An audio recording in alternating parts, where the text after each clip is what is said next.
Pada kesempatan kali ini, kita akan membahas perlambatan pertumbuhan ekonomi Indonesia yang terjadi di kuartal 1 tahun 2025.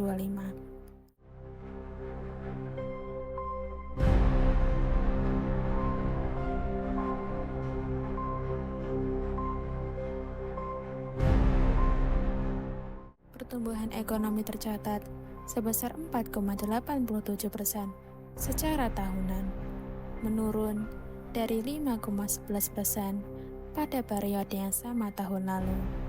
Institute for Development of Economics and Finance atau INDF memberikan catatan penting mengenai situasi ini dan langkah-langkah yang perlu diambil oleh pemerintah.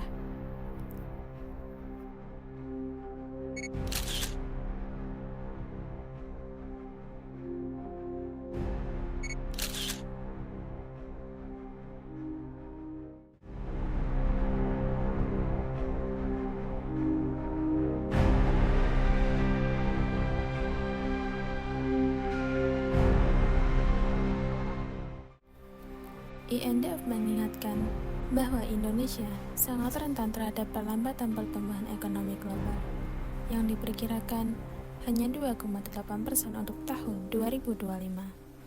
Ketergantungan Indonesia pada ekspor komoditas mentah membuatnya rentan terhadap dinamika eksternal. INDF menilai pemerintah belum cukup agresif dalam merespon perlambatan ini dengan strategi diversifikasi dan peningkatan daya saing.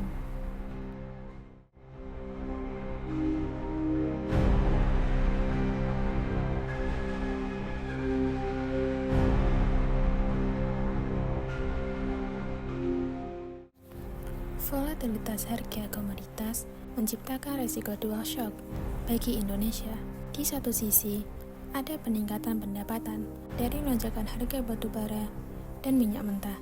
Tetapi di sisi lain, penurunan harga nikel dan CPO berdampak negatif pada sektor hilirisasi dan tenaga kerja. INDF menekankan bahwa ketergantungan pada pendapatan komoditas yang bersifat temporer tidak dapat menjadi fondasi yang kuat untuk pertumbuhan.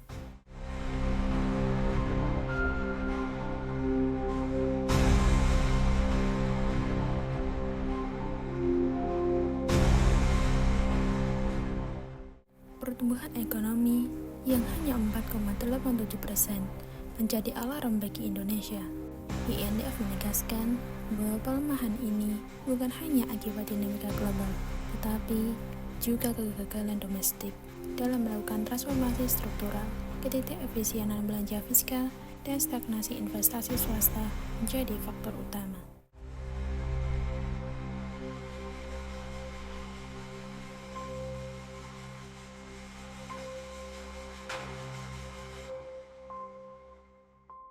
Dan konsumsi rumah tangga mengalami penurunan, mencerminkan lemahnya daya dorong pertumbuhan. Kebijakan efisiensi anggaran yang mengurangi belanja pemerintah sebesar 300 triliun justru menciptakan kontraksi yang kontraproduktif.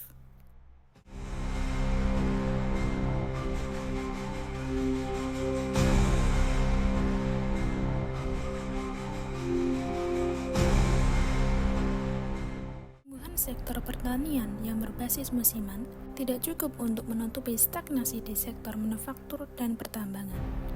INDF menilai pemerintah belum berhasil mendorong sektor-sektor ini menjadi mesin pertumbuhan yang berkelanjutan.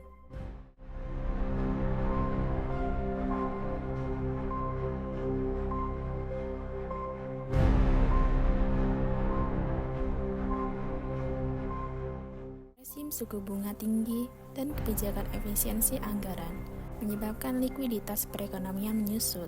Hal ini mengarah pada migrasi likuiditas ke aset-aset dengan imbal hasil tinggi yang mengurangi perputaran di sektor real.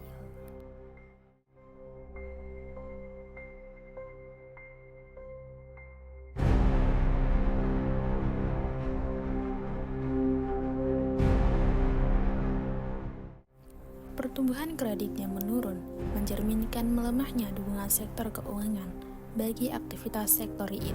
Data menunjukkan bahwa banyak kredit yang sudah disetujui tetapi belum ditarik oleh dunia usaha. mencerminkan ketidakpastian ekonomi.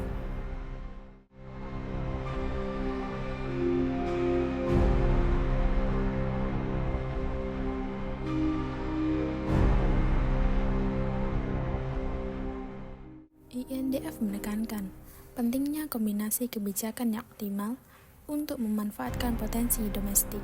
Pemerintah perlu memberikan stimulus fiskal yang tepat sasaran dan mendukung ekosistem industri, termasuk energi, logistik, infrastruktur, dan tenaga kerja.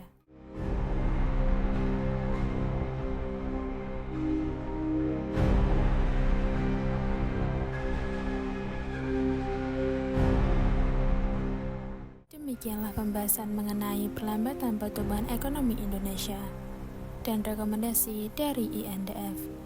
Penting bagi pemerintah untuk segera mengambil langkah-langkah strategis agar ekonomi Indonesia dapat pulih dan tumbuh secara berkelanjutan.